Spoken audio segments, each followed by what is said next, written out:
Paz para todos, seja muito bem-vindo ao canal.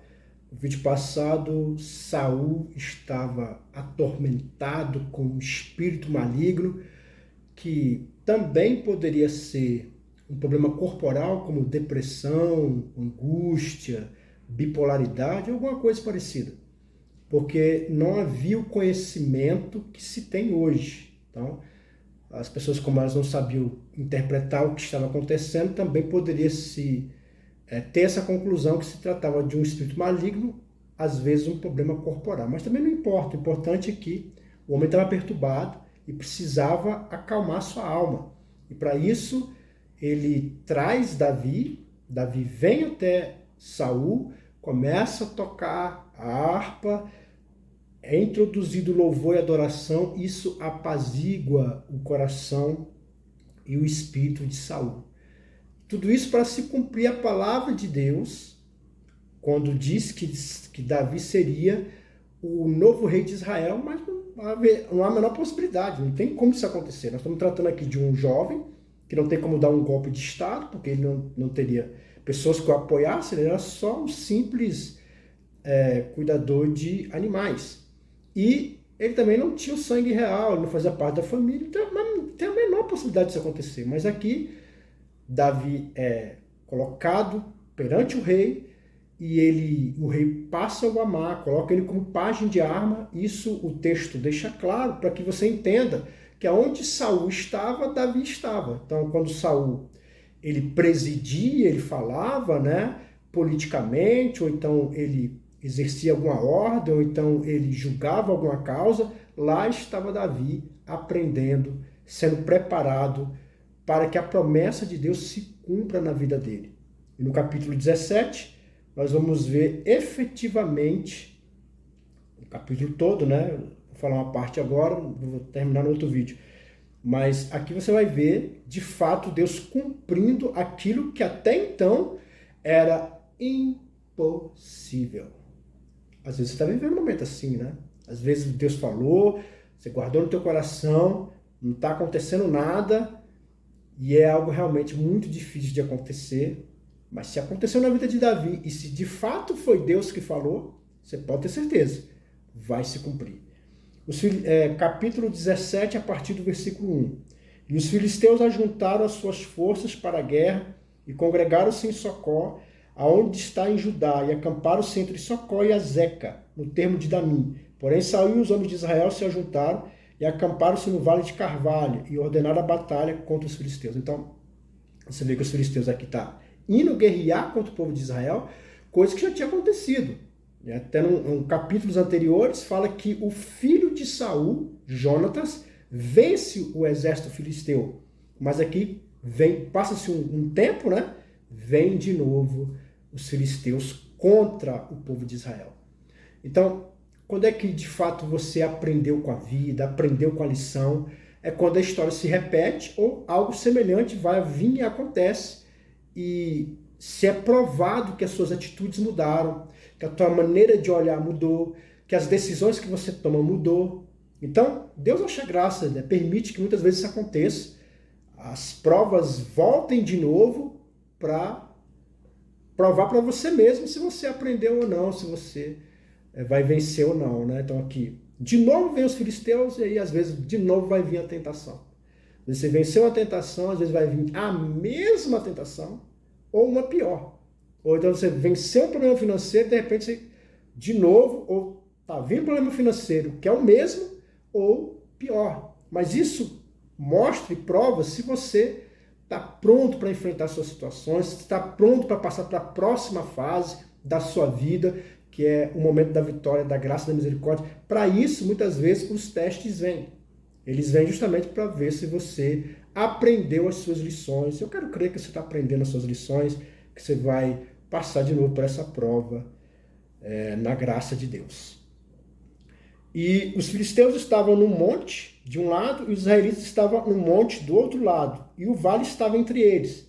Então saiu do arraial dos filisteus um homem guerreiro, cujo nome era Golias, de Gate, que tinha a altura de 6 côvados e um palmo. Então, em alguns relatos sobre gigantes, fala de gigantes que têm até 5 metros, para 6, ou seja, do tamanho de um poste. Esse gigante aqui, ele é um pouco menor, mas terrivelmente perigoso, de acordo com a próxima descrição que a gente vai ouvir. Mas existe um detalhe aqui que eu acho interessante, que fala que esse guerreiro, de nome Golias, ele não era filisteu, ele era de Gate. Gate era um vilarejo próximo. Então, esse gigante aqui, ele não fazia parte dos filisteus. Por que ele estava aqui então? Porque os filisteus, com absoluta certeza, pagaram esse gigante para lutar, para fazer parte da guerra. Isso era muito comum naquela época, né? De você contratar povos para te ajudar a guerrear. E aqui então, esse Golias, o que está motivando ele a estar com os filisteus é dinheiro. Isso aqui me ensina muita coisa. Quando o que te faz querer alguma coisa, o que te move, não é amor, mas é dinheiro, você pode ter certeza que você está andando num caminho muito perigoso. A palavra diz, né, que o amor ao dinheiro é a raiz de todos os males. Tenha cuidado com as suas ambições, né? Não permita que elas dominem você. Desculpa. Mas sim, você entender que tudo isso são bênçãos que Deus dá, mas é que você que administra elas, não elas te administram. Da mesma forma, sentimentos, né? O esposo, a esposa que Deus te deu, é para te abençoar, é uma vitória, é uma coisa maravilhosa, mas não conduza a tua trajetória, as tuas decisões baseado no que você sente, só nos seus sentimentos. Então, você vê que o que estava fazendo esse homem aqui guerrear a guerra dos filisteus era a ganância, era o dinheiro. E aqui ele diz, então, trazia na cabeça um capacete de bronze e vestia uma couraça de escamas. Que coisa bizarra, hein? Talvez para assustar as pessoas mesmo, né? Uma veste peculiar, não era algo comum. Então, né, até para dar um certo destaque, com certeza deveria destacar bastante, né? Um homem de quase 3 metros de altura. E o peso da couraça, 5.000 ciclos de bronze, que é mais ou menos o peso de 2 bujões de gás cheio. Então, isso aqui mostra a periculosidade desse homem, que era um homem que ele carregava algo muito pesado. Então, por exemplo, se eu fosse para a batalha e me colocasse um armamento, ele provavelmente deveria pesar uns 4, 5 quilos, 6 quilos, que dá para eu aguentar o peso, a jornada do período de batalha e continuar com a minha habilidade funcionando, lutando, brigando, não interferindo na minha força. Então, se um homem desse aqui, dessa altura, carrega 2 bujões de gás cheio, então você vê o quanto ele era forte. E aí ele diz, trazia grevas de bronze em cima dos seus pés, e um escudo de bronze entre os seus ombros. E a haste da sua lança era como o eixo de tecelão, e a ponta da sua lança 600 ciclos de ferro diante dele e o escudeiro. Então, ele tinha um escudeiro que estava na frente, e a lança dele era de dar medo. Então, um homem alto, um homem forte, poderoso, com a lança na mão. A pergunta é, quem vai enfrentar esse homem? Porque uma vez que ele fosse para a batalha e carregando todo esse peso, você imagina quanto que seria a porrada desse homem? Né? Então, é algo que dá medo, não tem como você não sentir medo, né? E aí ele diz, e parou e clamou às companhias de Israel e disse-lhe, para que saíres e ordenar a batalha. É uma pergunta que ele faz, né? Para que saíres e ordenar a batalha? Não sou eu filisteus? E vós, servos de Saul, escolhei dentre vós um homem que desça até a mim. Então ele faz uma proposta. Ele fala assim, vamos fazer o seguinte, para evitar um banho de sangue, né? Vamos fazer o seguinte, me traz um homem para me enfrentar. Só vai batalhar eu e esse homem. Quem vencer, o exército vai se curvar para o vencedor. Então, a proposta que ele faz é uma proposta razoável diante do que poderia acontecer, as proporções que se poderia tomar. Quantos pais de família poderiam morrer aqui, né? Então, a proposta até é razoável, porém, o que não é razoável é enfrentar um homem desse, né? Os israelitas não tinham gigante. Eram pessoas fortes, treinadas na batalha, mas que provavelmente devia ter o quê? 2 metros de altura, ou então 1,77, que é a minha altura. Então, quer dizer, complicado, né? Se ele puder pelejar comigo e me ferir, vós seremos seus servos, porém, se eu vencer e o ferir, então vós sereis os servos e nos servireis. Disse mais o filisteu: hoje desafio as companhias de Israel, dai-me um homem para que ambos pelejando. Ouvindo então Saul e todo Israel essas palavras dos filisteus, espantaram-se muito e temeram. Que coisa, hein? Então, morreram de medo, ficaram extremamente assustados. Talvez os gigantes que têm se levantado na sua vida estão te deixando muito apreensivo, com muito medo. Talvez você está apavorado com a força e a brutalidade deles. Mas eu quero dizer para você que esse gigante aqui foi vencido porque, primeiro, ele não amava o povo filisteu. Ele estava fazendo, o que estava motivando ele aqui era a grana. E, principalmente, é que era glória para ele. Ó, traz aqui, vamos lá, vamos batalhar aqui. A glória era para ele. Era para ele. E por isso que muitas pessoas fracassam, né? Porque tudo que elas fazem é para sua própria glória. E no texto vai deixar claro, quando a gente chegar lá no próximo vídeo, que Davi, ele vai enfrentar esse gigante, mas ele vai em nome do Senhor. Ele vai para glorificar a Deus. Muitas vezes Deus permite que batalhas, que gigantes, que nossa vida é cheia de gigantes, né? Eles aproximam, eles aparecem na nossa vida para se manifestar a glória de Deus. Tem até uma passagem que fala que